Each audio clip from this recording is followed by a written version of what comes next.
My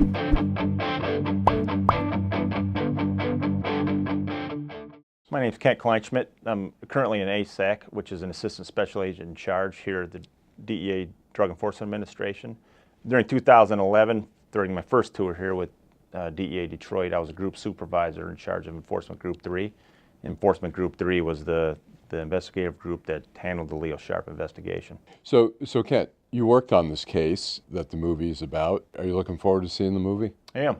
I'm curious to see how they portray Leo Sharp in the movie, and how they portray the case.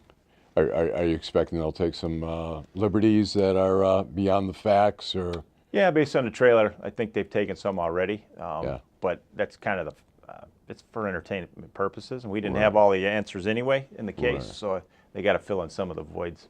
Right. So you were a group supervisor at the time in 2011. You were working here in Detroit, and you were working on a case involving the Sinaloa cartel, one of the biggest cartels, which was headed up by El Chapo. Right. And tell me, how did we get to find this older gentleman? How did you finally arrive at Leo Sharp? Well, it's kind of a long story. The case started, we ended up arresting an individual who decided to cooperate with us. And he ended up being part of a large organization here in Metro Detroit. So based on his information, he told us, and we've heard this kind of thing before, like, well, he can give us $2 million the following weekend. Kind of those promises we've heard before, where you get me out of jail, you do this for me, I can get you this, but most of the time those don't pan out. Right. But based on the information we got from this cooperator, we felt like it was worth taking a chance. Okay. So that's kind of how the case started. He told us to be at a certain warehouse at a certain date and time, and that the motorhome will show up there, and that motorhome is there to pick up roughly $2 million. And where was this? This is in Wyandotte. In Wyandotte, okay. Right.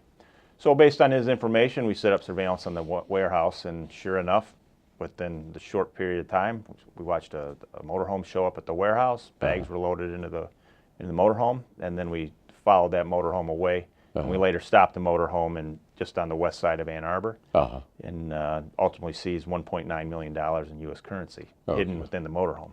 Okay. So what happened? What happened after that? What was the next? Well, the credibility of the cooperator went way up. And Sure. the information that he had regarding this organization, we were kind of familiar with some of the players within the organization, but we weren't sure what their roles were. But after this seizure, we were able to actually fill in a lot of the pieces, and then realize how big this organization was here in Metro Detroit. And you realized at some point you realized there was a connection with the Sinaloa. Right, the Sinaloa cartel. Yeah. Right. So we started doing the homework, talking to the cooperator, starting doing some of the investigation, and we were able to tie it to the Sinaloa cartel, directly to the Sinaloa cartel from Metro Detroit. From Metro Detroit. Now there was some relationship, some ties here with the cartel down there, some relatives. Right. So who ended up being the source of supply down in Mexico, who had the ties to the Sinaloa cartel, used to live in Southwest Detroit. They used to sell drugs, smaller quantities than what this organization was doing. Right. But for whatever reason, they decided to move back down to Mexico, and then they became the source of supply for this organization here in Detroit, based on the ties they had established why they were here and living here. Okay. So that's how the connection was made. Okay. So what happened after that in terms of how did we eventually find the older gentleman, Leo So we started investigating the organization, finding out who the major distributors were here in Detroit, and then we were also looking at the main command and control, who was actually running this organization here. And we had one individual living out of Florida running it, and then we had another one out of L.A. actually kind of pulling the strings here in Detroit. So the main people did not live in Metro Detroit. They lived in other parts of the U.S. So started looking at them. We identified another courier prior to Leo Sharp, who was delivering, at that time we believed 100 kilos of cocaine destined for Metro Detroit, but because of the investigation, we tried to stop that from getting here, and we were successful. And where did you take that person down? That was Colorado Springs. Colorado Springs. And we ended up arresting a courier with 100 kilos of cocaine destined for Metro Detroit. Okay. And again, connections with the cartel. Same organization, same people. The source ultimately was the Sinaloa cartel for those kilos of cocaine destined for Michigan. Okay. So at what point do we see Leo Sharp enter the So we picture? start doing we continue the investigation, identifying all the players here in Michigan, and at that point, through our investigation, we were able to identify Leo Sharp, and he was known as the grandpa within the organization, Okay. primarily probably based on his age, 87 years old, Right. as a main courier for the organization. So we started investigating Leo, and based on our investigation, we knew he was going to make a run from Tucson, Arizona to Metro Detroit, To Metro Detroit. carrying a large amount of cocaine. And was it the fact that he was also an elderly gentleman that he was less likely to get caught? Is that the thought of using somebody like Leo Sharp? Or Yeah, the cartel's always trying to stay one step ahead of law enforcement. So, and this would be a prime example where they're going to use an elderly gentleman to hide the fact, that's not somebody we would typically look for. That's moving money from Metro Detroit down to the southwest border and large amounts of cocaine back up here. Right. So, based on our investigation, he had been doing this for about at least 2 years for this organization, but for a period of 10 years, he had been a courier for this organization. Okay. And so you started, did you, when you finally decided you were going to catch him, did you know he was coming We did. at a certain time? Right. And so he transported, how many days did it take him to get from Arizona to Michigan? Yeah, my memory serves me as 2 to 3 days. 2 to 3 days. The And, drive time. and what was he driving? He What was type driving of a Lincoln truck with the top on the back of the truck. Oh, okay. And so he was driving. So did you follow him the whole way? We were able to track him across the country, and then we actually physical surveillance probably around Battle Creek Okay. area, and then we followed him eastbound on I-94. And when you say track him, is it with a tracker or with planes or by driving surveillance, or do you not want to say? I'm not going to say at this point. Okay. I'm not going to give But up there was some of some- our techniques. But there was some way that you were able to keep tabs on him where he was at. Right. Okay.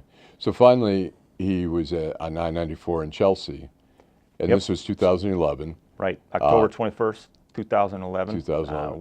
We put eyes on him in the Battle Creek area. Okay. And we physically surveilled him all the way across 94 till about the Chelsea area, Okay. M52 and 994 area.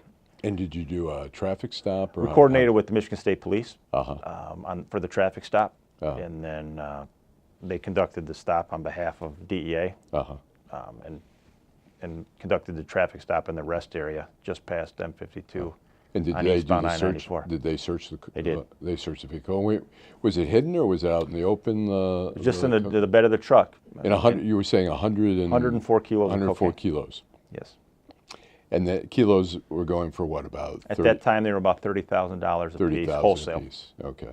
And he was getting paid what to transport? What was it going? Our information was he was paid roughly $1,000 per kilo. Okay. So for that trip, he would have been paid about $104,000 Oh, in nice. cash.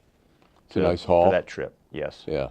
And so when he was stopped, were you visibly watching the stop, or where were you in this? We were watching this. We weren't on the stop with the trooper, but we were in close proximity. Proximity. We could And see what was happening. You saw what was happening.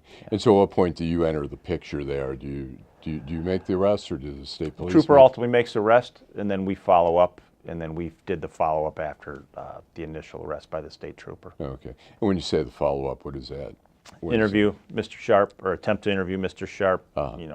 Was he talkative or? Not really. He didn't give up any information that we did not already know. What was his reaction when he got busted? Did he? On the initial stop, Yeah. he was upset that he was stopped, and he felt he needed to be on his way, and like we were kind of harassing him, or the state police were harassing him, and so that was he was not submissive at all. He was being kind of belligerent. Okay. And did he ever cooperate at all, or No, he didn't? So he got 3 years.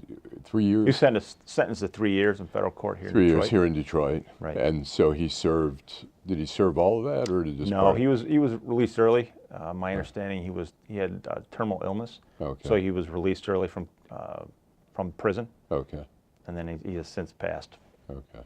How do you feel about a case that you were working on becoming a movie, a Clint Eastwood movie?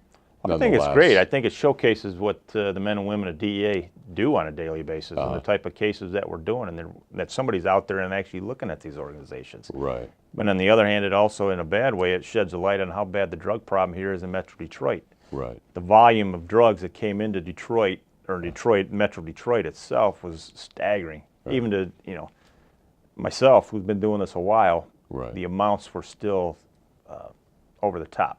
Those are huge amounts. We were talking that now the amounts are coming in a lesser.